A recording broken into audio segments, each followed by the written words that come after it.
Yeah, okay. So let's try to like unpack what was that. So we talked about this idea of conformal prediction. So to remind you, we were producing kind of you had this new data point, right? And the idea is that we wanted to provide a prediction interval, which was kind of an interval.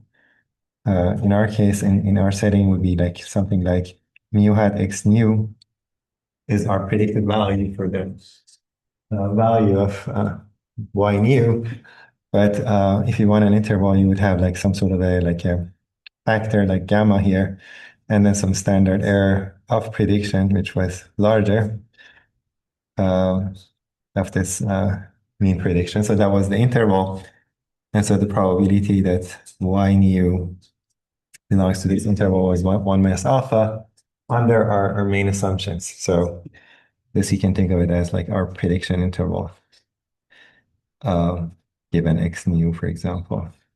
And it's a random interval that supposed to be containing the true value with probability 1 minus alpha. And this is under the two assumptions, so linear model assumption plus that E2 assumption. So it contains a lot of implicit assumptions that the noise, like the model is linear and the noises are, or the noise vector is Gaussian, they're uncorrelated slash independent in this case, and they have equal variance. So all of that noise is zero mean as well. So that's pretty, uh, I mean, it's a pretty strong set of assumptions. Traditionally have been assumed, and in fact, it may or may not hold, especially in cases where you actually fit a nonlinear model. It's violated because by design, you're fitting this mu hat is no longer a linear function of x.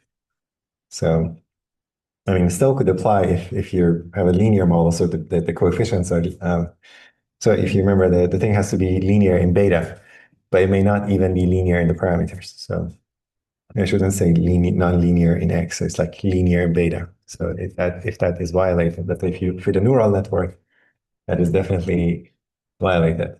Okay? Or you could do like a ensemble of trees, like random forest or something like that. Any black box machine learning method most likely fail this assumption. So we wanted to find like a procedure that like removes some of these assumptions or most of these assumptions, and it still allows me to produce a prediction interval. And so we briefly talked about this idea, which is called conformal prediction, and in particular a specific way of doing it, which is called a split conformal prediction. And I'm gonna like remind you what it is, and it's a distribution-free alternative. So today we're gonna do it hopefully justice, like we prove the guarantee that we mentioned, clarify what coverage actually means. And so there's a bit of a caveat there, and also address the limitations. There's a real limitation that you'll see. So what was the recipe? The recipe is very simple. So you split your data into a training piece and a calibration piece. So um, sometimes you would see in the next slide, I would write like as the training, this is a set of data points that I'm not showing, and decalibration. This we are going to use as the pairs x1, y1 up to xn, yn. So here n is not the training n, but the calibration n. Okay. Uh, so far it has been like the training n, but I'm assuming so that n train is really the sample size on which you fit your regression model. And they don't come into analysis, so I'm not going to show them. But we have n training and n calibration. Okay, that's your total sample size. So you fit any predictor, could be a linear model, could be anything, on the training set. Okay, for example, you can fit your linear model on the training data, you get a mu hat. And then what you do is you score it on the calibration data. So you form these scores, which are, um, for example, absolute values the residuals. So you try to predict using mu hat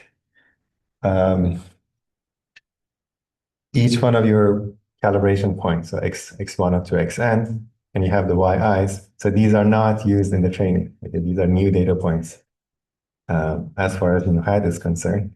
So you get mu hat xi and compare it to yi, which you haven't seen in the training, and then you score it by measuring the residual or the difference in absolute value. So that gives you a bunch of scores for these, which we call RI. And then the last piece, which is a little bit cryptic, is that you set this Q hat equal to the kth. Anyone knows what this notation means? See if anyone remembers or seen. The R with parentheses K.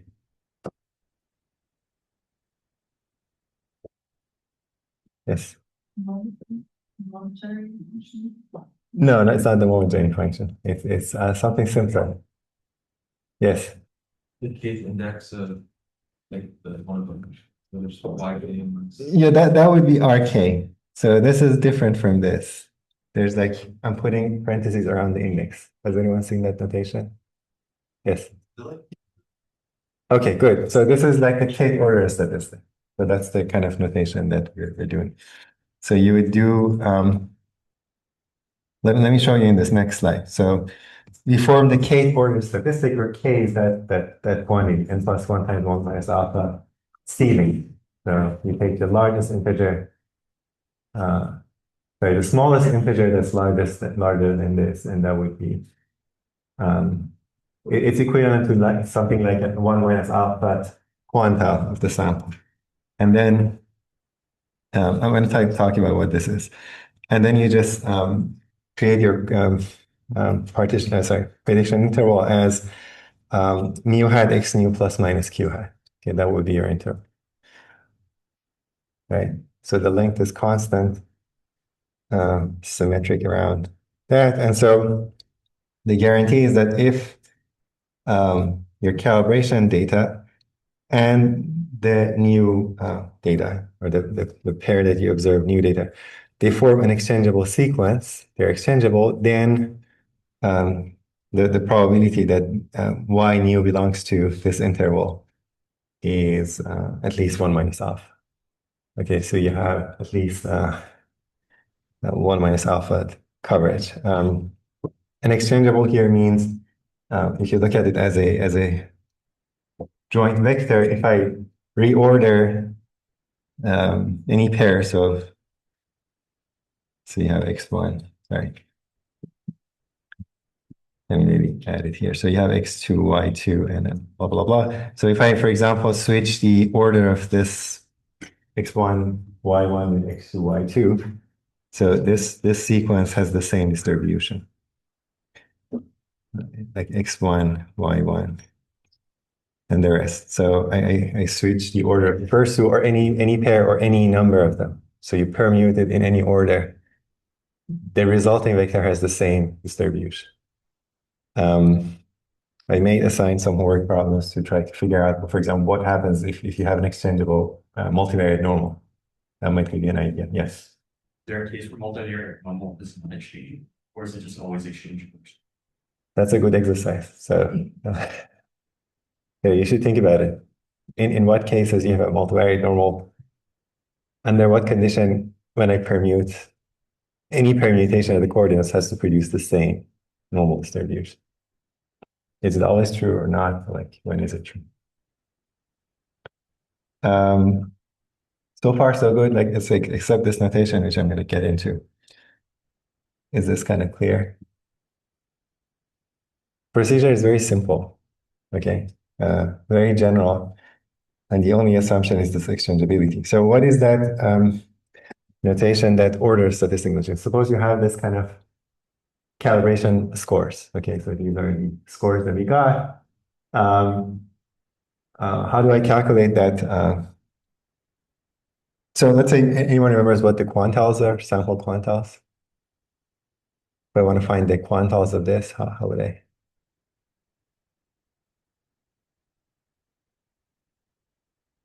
Focusing sample quanta. What is the like usual quanta? Yes. 55, 57. Uh, let's say 25%. The quantiles can be like any like so you could have like 31% quanta or 30. Median 25%, 75%. These are like the specific quantiles that people like look at, but they're not. So what are they? What does it mean? Like to have to be a 25% quantile of a distribution, what does it mean? Yes. 25% of the data falls behind a certain value. Yes. Okay. So that it's a point exactly. So a point in which like 25% of the data points in a distribution, 25% of the mass in a sample, 25% falls below. So if I want to like, for example, calculate sample quantile, how many elements we have? 1, 2, 3, 4, 5, 6, 7, 8, 9. So let's say if I want to compute like the 30% quantile, how would I do it? Yes. Should you order them first? Okay. Yes, we order them. And then what would happen? Oh, and then, so what I would do is, I would count how many we have, so 3, 4, 5, 6, 7, 8. Is that 9 or 10? 9. I think 9. 1, 2, 3, 4, 5, 6, 7, 8, 9. Yes. 9. The, yeah. 30% of 9 would be, Let's say, okay, let's say 30, like this much, which is like, I want to round it.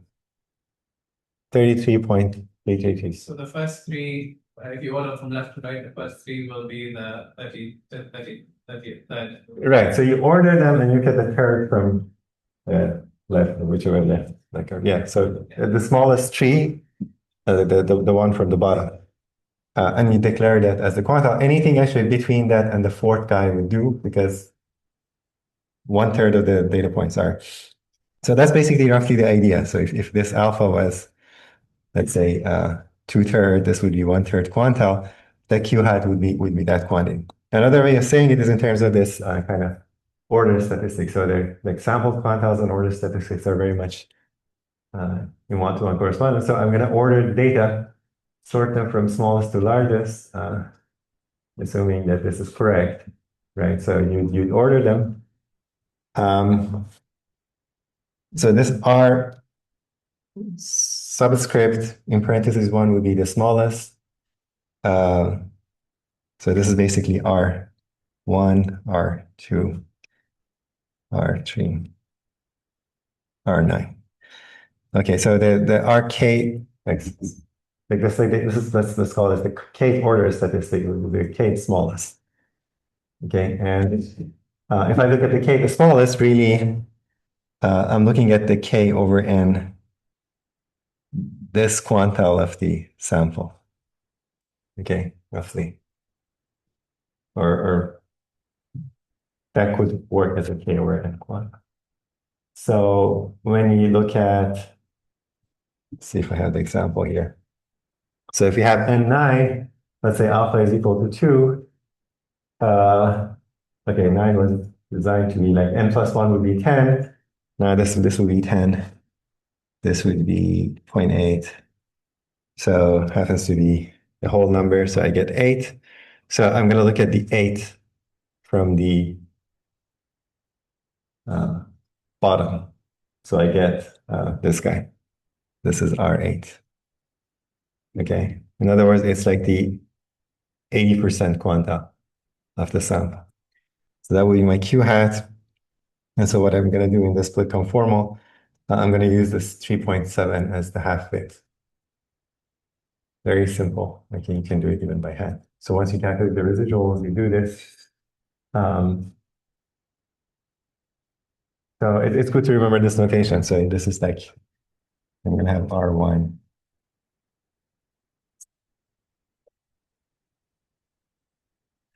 So you start from a sample R1, R2, up to Rn. These are not ordered, but once I order them, this is always going to be the minimum of the sample. And then this is going to be the maximum. Right? And you can see they're kind of related to the quantiles easily. Is it clear? Kind of everyone happy? So one more concept which is good to just check here is the rank. So quantiles, ranks, order statistics are kind of go together. So what is, how many people know what the rank is, like rank statistics?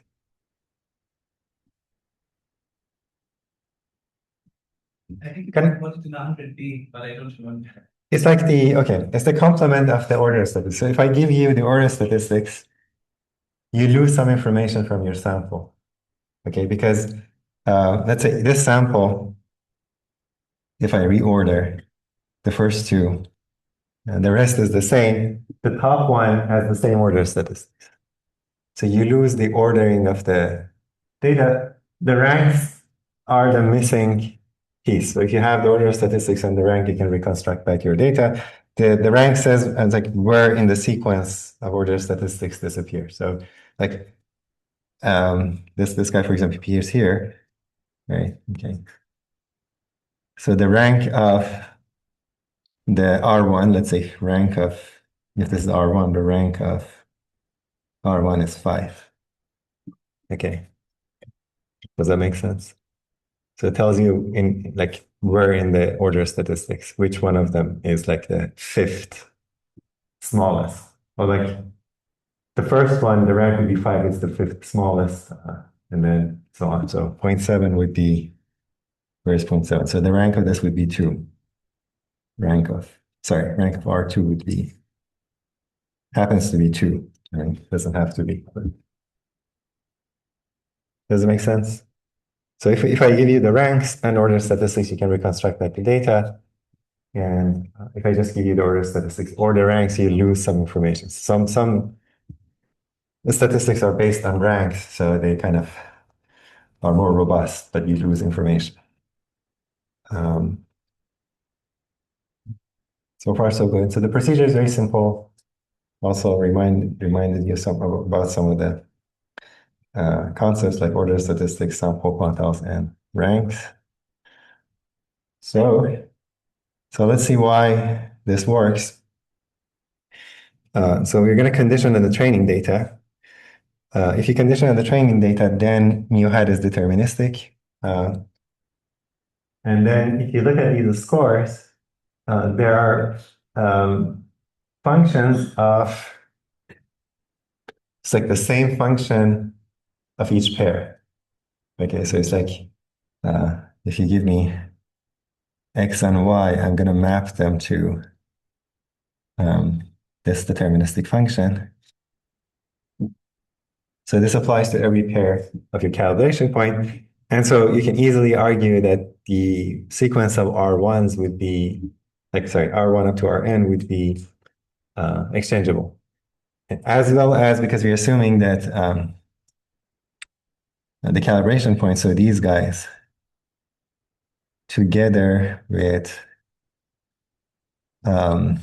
x nu and y nu, they all together are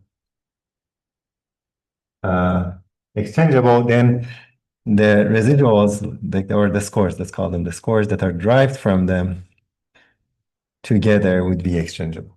Because you're just applying a fixed function to each one, the same function. And so if I reorder them, you can easily argue for yourself. Whether easily or not, I don't know, but I mean, intuitively it's clear that they're going to be exchangeable.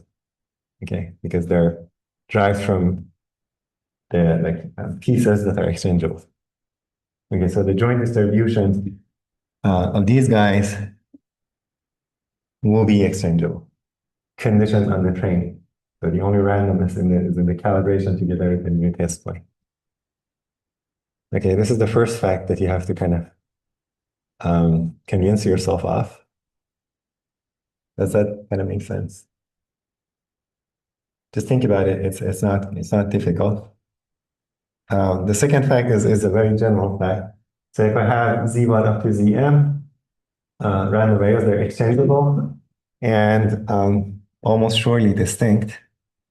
It's like almost surely distinct. It means like the distribution does not produce kind of ties for simplicity, so that the ranks are well defined. So if the distribution produces ties, these ranks are ambiguous. So if you have like 2.5, 2.4 twice, then it's not clear whether it's like that guy is the fifth one or so in order to make the ranks kind of well defined, the distribution produces almost surely distinct value. So you have an exchangeable sequence, then the rank of the jth observation is going to be uniform in 1 to n. Okay, it's like the probability that rank of zj is equal to, what should we call it? L is 1 over m for any L from 1 to m. So it's equally likely to be the first, like the smallest, or the largest, or the median, or anything. Okay. And again, this is, you have to like argue for yourself by symmetry, basically any ordering of these, because they're exchangeable, any ordering have the same probability of appearing. And so from this fact, you should be able to prove this for yourself, or intuitively it should be clear. There's no particular ordering that's more probable than the other. So if you look at the rank of one, it could be equally likely any position. So in the sequence, so the rank is uniformly distributed. This is a discrete uniform distribution. Okay, it means that exactly what this means. Like there are m possible values, and it takes each one with the same probability. So it takes it with probability 1 over n. So these are the two facts that are needed. That's it. Okay. In fact, the first is the sequence is exchangeable, the sequence of the scores together with the new one, and that if you have a sequence of exchangeable random variables that are almost surely distinct, then which we're going to assume for simplicity that that's the case for the R ones, then the ranks are uniform. Uniformly distributed. Okay, so how do we prove that result then? So apply this lemma with m equal to n plus 1, m equal n plus 1. So q hat is the kth order statistic. K is this value. So we're going to write two sets of equalities. The first one, I'm going to look at conditional on the training. I'm going to look at the probability that R nu is less than Q hat. So this is exactly the, if you remember what R nu is, this being less than or equal to Q hat is really saying that Y nu belongs to that prediction interval. So this is saying, this is equivalent to saying Y nu belongs to our prediction interval in terms of X nu, the conformal kind of interval. Okay, so that's what I want to control, that R nu is less than or equal to Q hat. The first thing is this event is the same as the rank of R nu in the new sequence, like in the n plus 1 sequence, is less than or equal to K. How do we argue this? Is that clear? What it's saying is,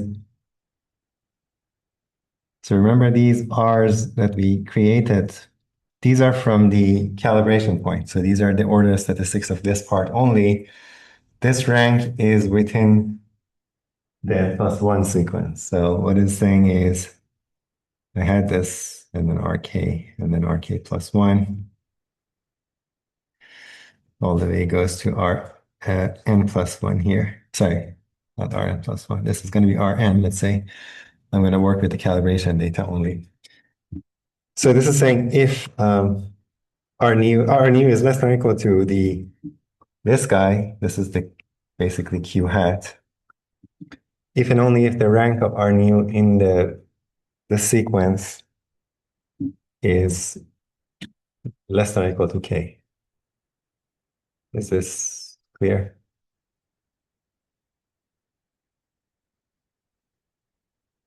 It's both clear and like subtle because we're adding one more point, but no one can maybe argue or is not clear.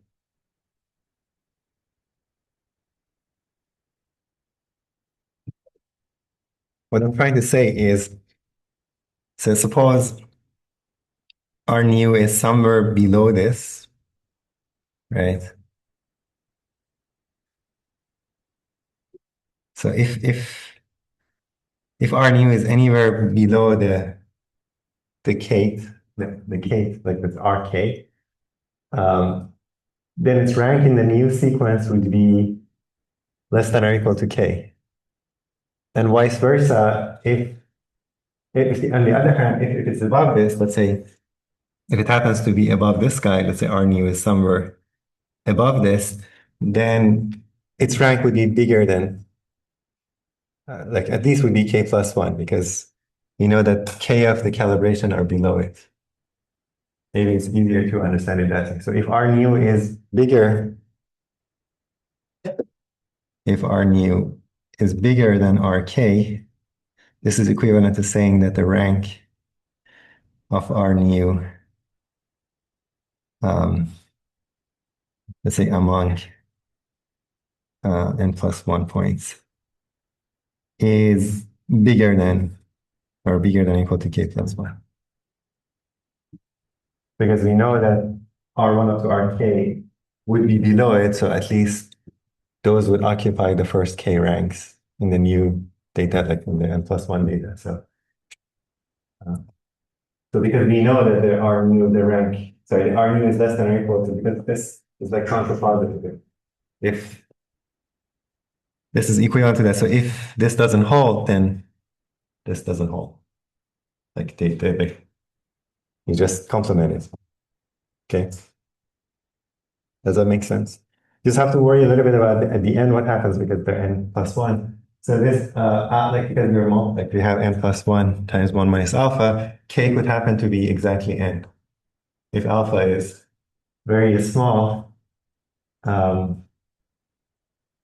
like k even could be, so we have to worry a little bit about defining. So if you're above, let's say k is above, potentially, actually it can't be. Can it be n plus one, or if alpha is zero, then it would be n plus one, right? But yeah, potentially it could be n plus one. I'll let you figure out the boundary case. But this is basically by definition. How about this one, the second equality? And then the claim is that now that probability is k over n plus one. Why is that true?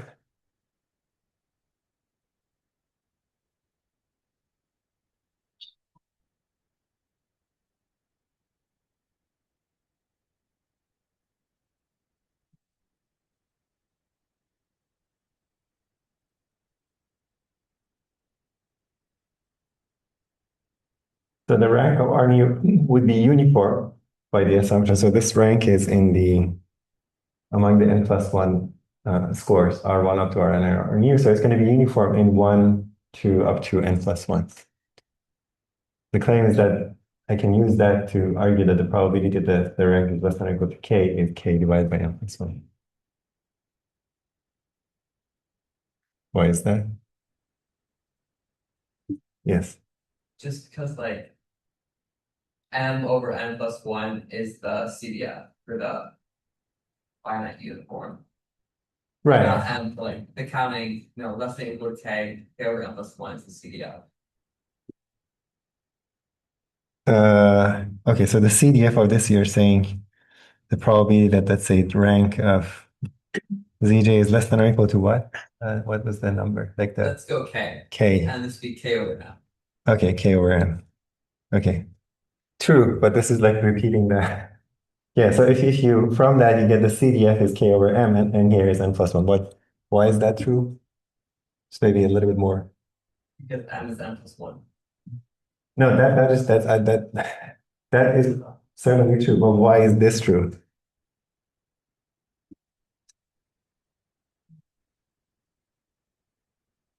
The simple answer is just this event is, it's like union. Basically, you're saying the rank of this is either 1 or the basically union of these events. rank of Zj is 2, and then union rank Zj is k. So you can take either 1 or 2 or 3 or 4 up to k, and these are disjoint. So the probability of this event would be the sum of the probabilities, and each one is 1 over m, so you get k over m. Right? So it's just union of method disjoint, or you can think of it as just, yeah, the CDF, or just basically just sum or integrate the PMF, which is just summing from 1 to k. The PMF is like 1 over m, 1 over m, 1 over m, all the way to here. And then you just sum over the k, first k, you get k over m. Okay, so you're summing. Anyways, it's pretty kind of straightforward. So you get k over n plus 1, because m is n plus 1. And then if you plug in this value for k, so you get ceiling n plus 1 times 1 minus alpha divided by n plus 1. This is going to be bigger than n plus 1 times 1 minus alpha divided by n plus 1, because it's ceiling. The ceiling is always bigger or equal. And then just n plus 1 cancels, you get 1 minus alpha. So you can see why we need n plus 1 here.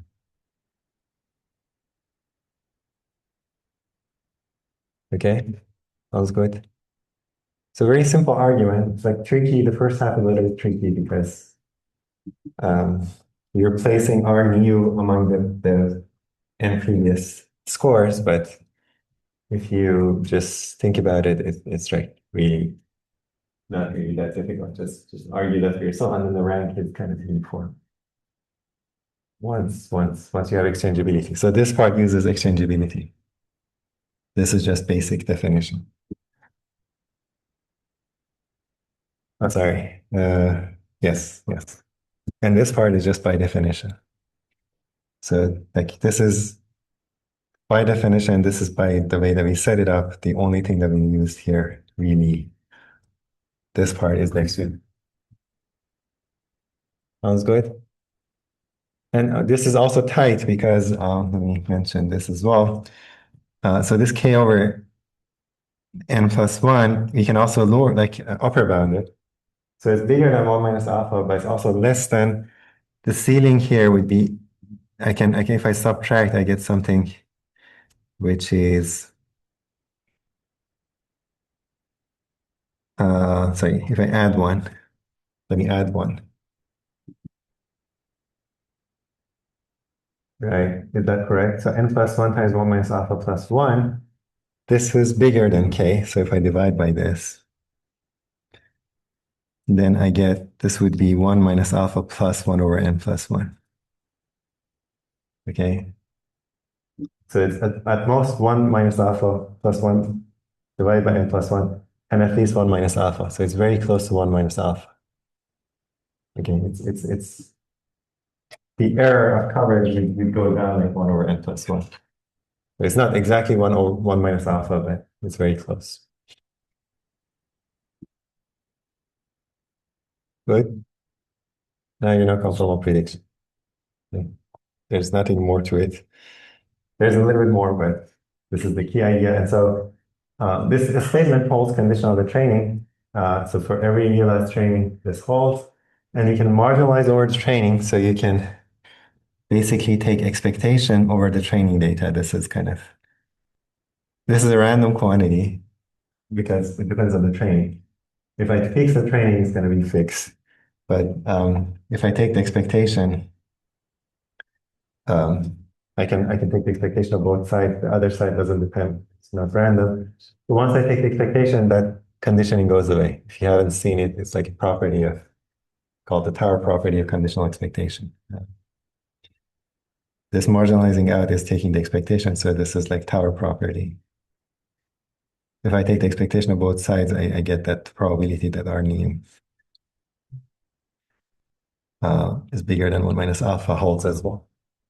Okay, this is a weaker statement. The one that conditional training is stronger. Okay. So this is sometimes called marginal coverage, and I mentioned the error of coverage is 1 divided by n plus 1. So the difference between the upper bound and lower bound. So there's a lower bound and this is an upper bound. The difference is 1 over n plus 1. That's this bit, like a bit of information here, which is minor.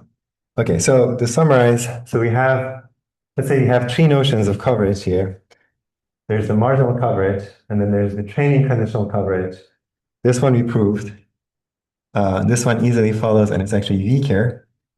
There's a stronger version, which we would have liked to have, which is not necessarily conditional on training, but conditional on the actual new data.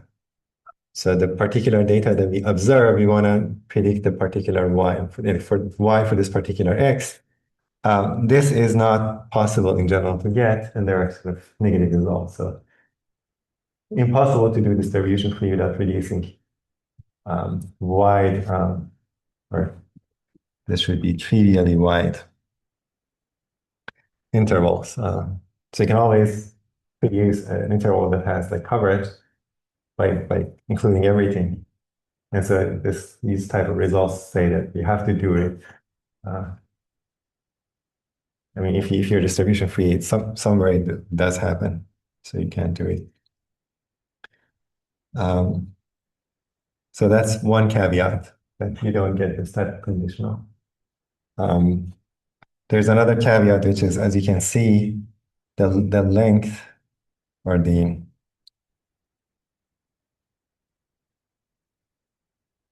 width of the interval does not depend on x. Whereas in our parametric case, our parametric interval did vary nicely with x. So this can be fixed to some extent, as we'll see. But the conditioning, the conditional coverage, conditional on the new data is problematic. So the practical workaround is about how to fix kind of the size of the interval, like adapt to x, but doesn't really answer the conditional coverage. So just ignore that last point. Is this kind of clear? So this is problematic. The other two we can achieve. Okay, so I just want to mention a little bit more about this notion of exactly what is the coverage. And it's good to think about it, because if you go back to that ensemble view, what does it mean to have a confidence interval? Okay, it's a little more complicated here because we have too many the level of randomness. And so if you want to, let's say, simulate and see these results, here's what you can do. For example, you can create, let's say, batches. Let's say B is a batch, or replications if you want, like capital B replications. In each batch or rep, you create training data, calibration data, and test data. Okay, and then you fit on your training data, you get the mu hat, and then use the calibration data to compute the scores and set the thresholds, that Q hat. And then that gives you the interval. And then you test it on the test data. So the XIB and YIB here are the test data. So you apply your prediction interval, which depends on basically the training and calibration. So both are involved in there. And then you kind of see whether YIB is inside prediction interval for XIB. This indicator is 1 if it's true, 0 otherwise. And so this is just averaging the number of times you hit like correctly cover. So this is like the empirical, if you can call it the empirical coverage, okay, C hat B. And this is kind of estimating this conditional probability. The probability that Y and U belongs to the prediction for conditional, the training data, and the calibration. So this is going to be random. In practice, when you do it, for each B, it's going to vary around. And this is not what we can control. If you at least average over the calibration data, so you do it many, many times, and then you average over B. Here, I'm also varying training, but you can fix the training, or you can let it vary. Both hold. So you either would be in this regime or in this regime, whether you fix the training or let it vary, it doesn't matter, but you have to average over the calibration. So you're going to average over B. And once you average over B, basically let's say this value would be very close to R, like nominal, the one that we set. So it would be very close to 1 minus alpha. It's instructive to compare it with the classical, like parametric prediction interval, in which what we have is like you have this parametric interval that involved like the standard error, and then the quantiles of the t involved like the gamma over t, quantiles of t. So you can prove something like this. What we proved actually is something like this. Probably one belongs to the prediction interval given the training is 1 minus alpha. This exactly holds for any training data. And so if you want to see it in practice, you can still do that procedure. You don't need the calibration data anymore. It's like automatically calibrated. So you set it based on the actual distribution. You remember that gamma that we did is based on t. You don't have to calibrate. And so what you do is that you calculate the same thing, but you don't need, so you still have, for example, the test data, but then as your test data grows, this is going to approach the nominal value. You don't have to do another average over the calibrations. There's no need for calibrations. So the error in the empirical coverage would be just like the Monte Carlo. You can call it the Monte Carlo error, which is the difference of this average from the actual probability. Okay. Is this roughly clear? So there is another source of randomness that you have to average over, which is the calibration set, to see this would conformal kind of coverage. Yeah, let me ignore the other one. So this is for example the plots that you could get. So if you do the procedure here, I'm doing like training data n equal 100, calibration 100, and the number of batches I'm averaging over is 600 and alpha is 0.1. So you create a fresh train calibration test split, and you fit OLS on the training data, record the empirical coverage for each prediction interval on the test data. That's why you measure the predicted coverage. And for the conformal one, you need this to actually calibrate to set the threshold. That's what you do. And then in each batch, you get like a empirical coverage, okay? Because you're averaging over the test. And what I'm basically plotting here is the histogram for each batch. Histogram of this basically C hat B. If you imagine, for each B, you get a C hat, and then you can plot the histogram. Okay, and this shows the histogram. And in both cases, once you average over all batches, you get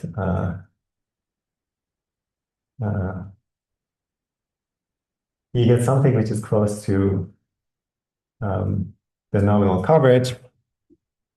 The thing is, there is still like the randomness in the test part. But let's say the test, this is kind of good enough that you don't see the differences. Okay, so you can imagine this was infinite, then we would get like the perfect coverage. And so the average in the top panel, you can see the case where you have Gaussian error, and it's like the linear model assumption holds, and the parametric coverage, the average is the same exactly as the conformal prediction. Like both of them are kind of very close to 0.9. Okay, and then in the bottom panel, we have like the contaminated errors, which is basically, I believe, some of the errors are T or heavy tail. So they're not all Gaussian. And as you can see, this is our parametric interval. The coverage drifts up. So the coverage is like around 0.94, which generally is not good. So when you set it to be 0.9, you want it to be 0.9 because otherwise you lose the width. So you can always get like more coverage, but oftentimes at the cost of having a wider interval. So here the intervals are too wide. And roughly the reason is that S squared will be inflated. Because you have heavy tail noise, your estimate of the variance would be large, and S kind of controls the what is it? It controls the um, the width of the interval. Okay. And so majority of the noises are Gaussian. So for those, you don't have to be this wide. And so you're over covered, like you're too wide for the majority, for the bulk of the errors, to just count for some of the like the extreme errors. And this causes like you capture more of the everything, and so your coverage goes up. It's like basically indirect way of saying that the CI is too wide. Okay. The coverage itself is not the problem, so you're okay, but I should have probably plotted the width and see the width is too wide. Whereas you can see here, it's like nothing essentially changes much. So it's like has the nominal coverage. So that's the conformal.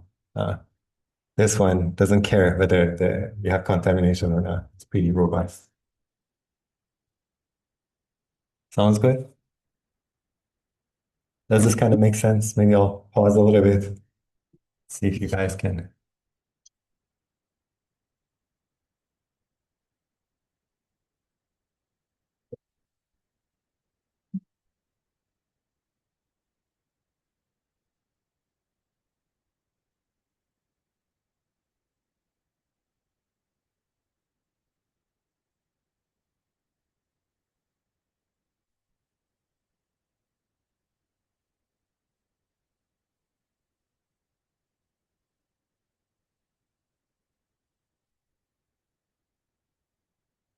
And then, I mean, there's a comment there that the histogram of the conformal is a little bit wider because there's more variation. The calibration also like adds to the variation of the average is correct, but because of the extra variability, the basically yellow one or that one is like wider than the Gaussian one, just because of the extra variability in setting the threshold.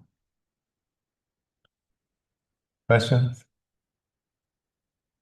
Okay, here another one, which is kind of the limitation, the one that matters most is like this constant, um, the constant width issue.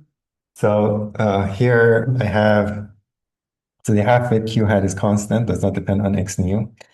And so marginal coverage is like 1 minus alpha, but locally it might not be good. So for every particular X, so the thing is that we're averaging over all possible X. So on average, it's okay. But for a particular X, it might be too wide. For another one, might be too low. And things average out. So for example, here we have a parametric. So in this model, we have noises that you can see vary with X. So that basically the sigma, so you imagine like you have Y is beta 0 plus beta 1 X plus noise. But this noise is normal with mean 0 and variance that, let's say, depends on X. Okay. Our noise has a variance that, let's say, increases with X. And you can see that here, it's like the data points kind of, you can see like are covered in this cone. As X grows, the variance grows. The variance, yes. What I know you said like the heteroscedasticity, Heteroscedasticity, yeah. or like basically the non-constant variance extent. Yes. Would it be considered good in the sense like if it's in the opposite direction, like the variance decreases, or you don't want that to still happen?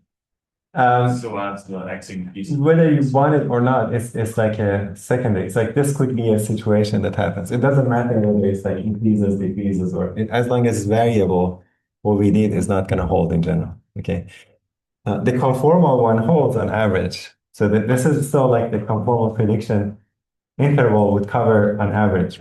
But you can see this both parametric. You can see like this is the parametric. I mean, this should basically have some sort of a bend, which is not clear. It does look constant. I have to check the code, but it should have a bend because it's parametric interval, but maybe it's not obvious. But you can see it's like too wide here.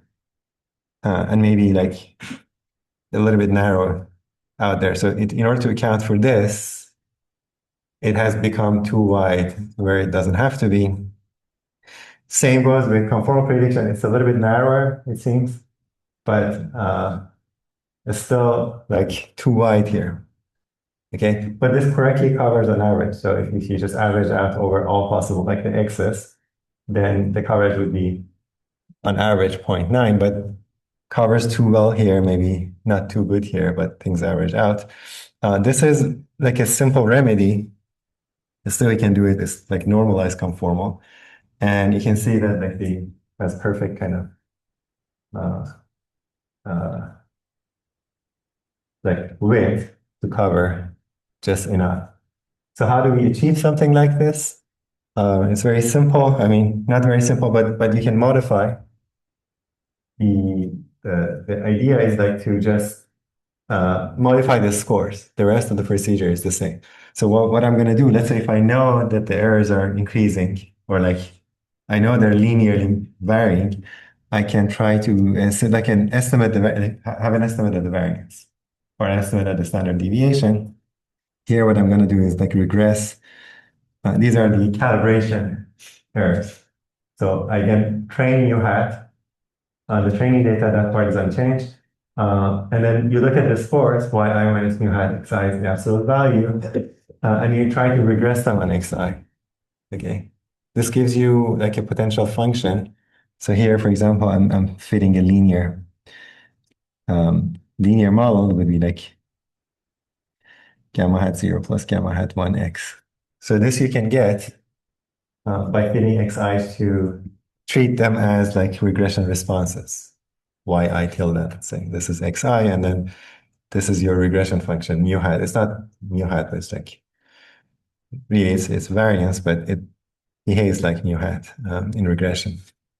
So you fit a linear model, and in general, you could fit a complicated model, like a kernel floating model or like a random forest or whatever you want, a neural network to predict basically the standard deviation. And then I'm going to normalize by the sigma hat. So look at the absolute value of the residual divided by sigma hat, xi. And this will be my new calibration scores, and then I just calibrate by these scores using the same procedure. So this the Q hat is as before. I just changed the scores, and the exact same argument applies. Okay, so our new still would be the probability that this is less than Q hat would be bigger than 1 minus alpha, because these are still exchangeable. Condition on the data, this is just the training data, this is just a function of the pair, deterministic function of the pair. And so these are still going to be exchangeable with the new, like the score of the new observation. And so this guarantee still holds, and this is like our new is really y new minus mu hat x new divided by sigma hat x new. And so if you rearrange, this is really going to give me y new minus mu hat x new less than or equal to q hat sigma hat x new, which is really equivalent to just saying y new belongs to mu hat x new plus minus q hat sigma hat x new. Okay, so the probability that this is true is bigger than 1 minus alpha. There's nothing in the argument that changes. It's just that the scores are still exchangeable. Yes.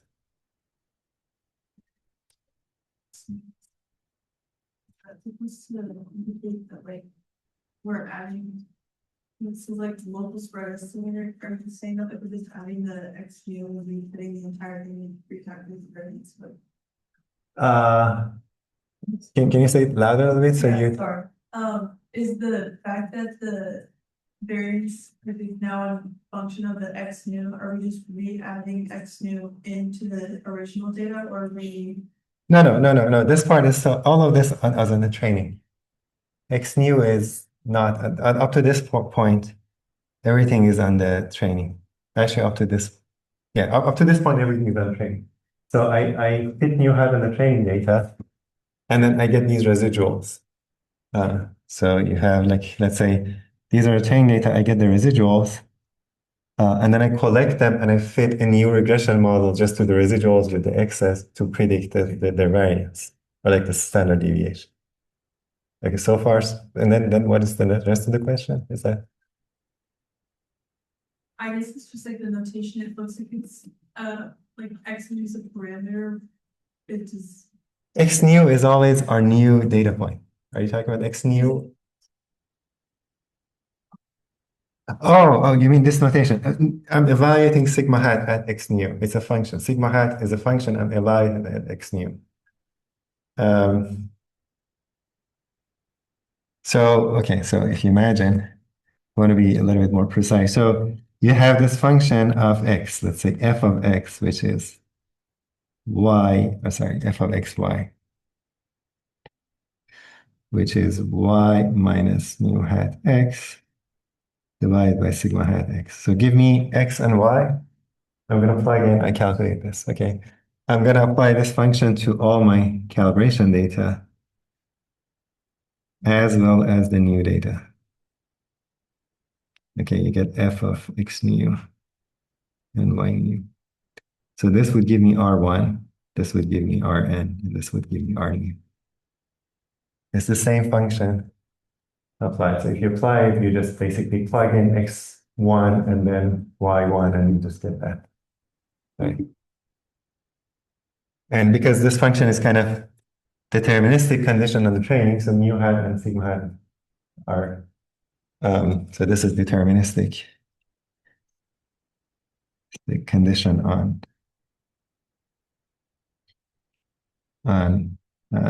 training data. It implies that this sequence still is exchangeable, conditioned on detrain.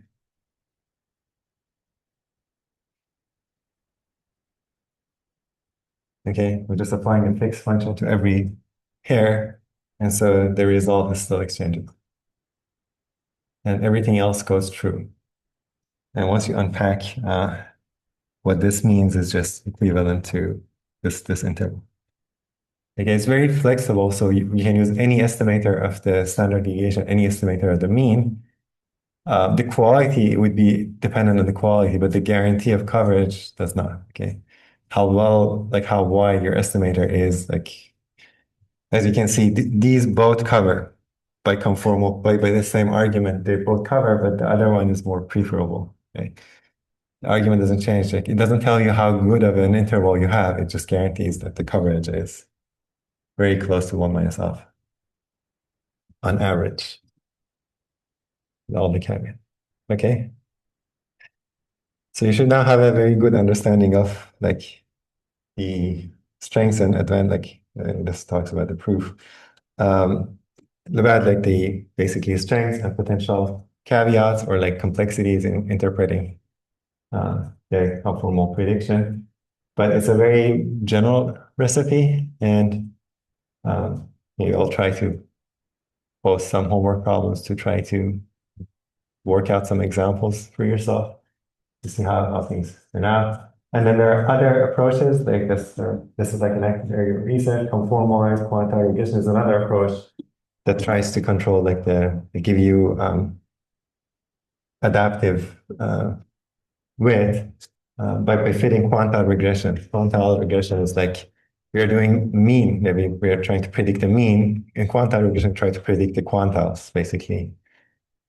Like 25%, 75% quantile or something like that, as was pointed out. So they conformalize that approach, and there are other work. There's like a traditional full conformal prediction that doesn't require splitting, which is hard to actually implement in practice. And so there's a lot of work on this. If you're interested now, you know enough that you can go read the literature and kind of figure out for yourself. Any questions about conformal prediction? We basically spent most of one lecture on it, so hopefully you have a good understanding. Okay. It's a very active area of research. It's like cutting edge kind of statistical procedure, and it's pretty simple to explain. So there is that. So let me try to talk about what we wanted to talk about next, which is maybe give me 10 minutes to wrap up. So this is the topic that we're gonna discuss next. Back to the track, like classical track. We have been doing, we are under Gaussian assumptions, very classical setting. We've been doing confidence intervals and hypothesis tests for these parameters like beta j, parameters like A transpose beta, which then gave us the confidence intervals, prediction intervals, and so on for the regression function, and we could do hypothesis testing. And they're all one-dimensional targets, and they use the t distribution. The pivot that you built would be a t pivot. And this machinery cannot cleanly answer like the joint question. So if I want to answer, for example, does this particular subset of predictors, more than one predictor, jointly add anything to the model?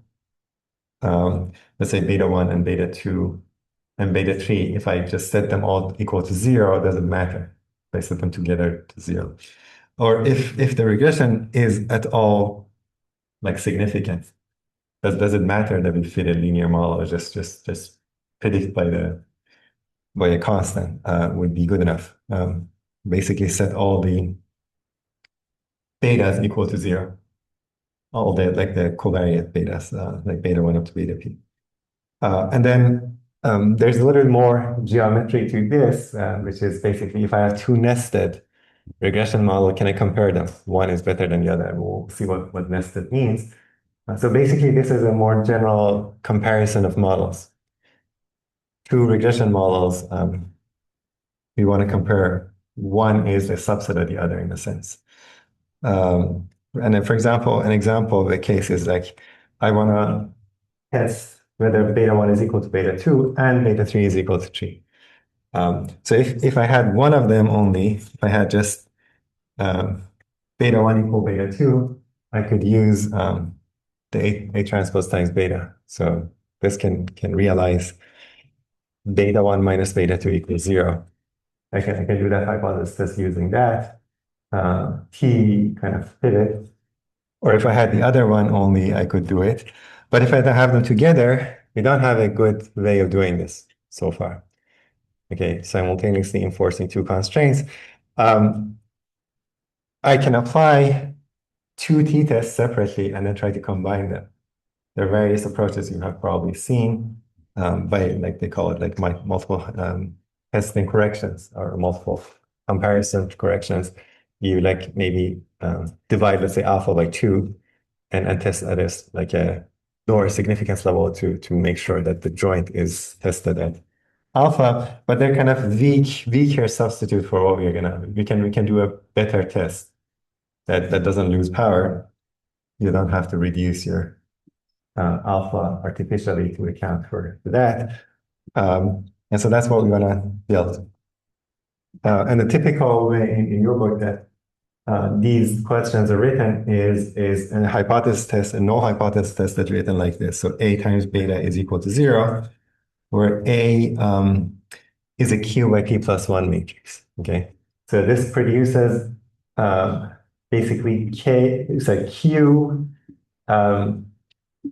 linear equations in beta equals 0, basically. Okay, so you get a homogeneous system of equations. So for example, this one, if I want to write it, if beta is, let's say beta 0, beta 1, beta 2, and beta 3, what I can do is I can write 0, let's say 1 minus 1, 0, and then 0, 0, 0, 1, and then this is equal to 0. So that would be my A. And it's not unique, so I could, for example, flip the signs here. So this could be -1, this could be 1, and I get the same thing. So A is not uniquely specified, but that's one way of doing it. This is how your book does it, like general setup. There's an easier, more natural way. Okay, so and this leads to some interesting kind of discussion that I'm gonna hopefully like really set up today, and then lecture 11 we're gonna talk about the actual test, which will be an F test. So there's a better way of setting up these hypotheses, oftentimes in the dual fashion. So let's see what I mean. So if you have a model, let's say we have this regression model here, and I want to test this hypothesis, This is the null versus not this for the alternative. A very easy way to try to test is to try to reduce the model by like enforcing these constraints. And then fit that reduced model and then compare with the full model. So I fit this model first, and then I enforce these constraints. This gives me a smaller, like a reduced model, as we'll see. And then I fit that's going to be another linear model, fit that one. And then I have everything. So fitted the vector fitted values, the vector residuals, and somehow I compare them using this information. So how do we reduce the model? If you look at it, let's say beta 0 is unchanged. I'm going to call it gamma 0. Beta 1 and beta 2 are both equal under the null. I'm going to call them gamma 1. Okay, they're the same parameter.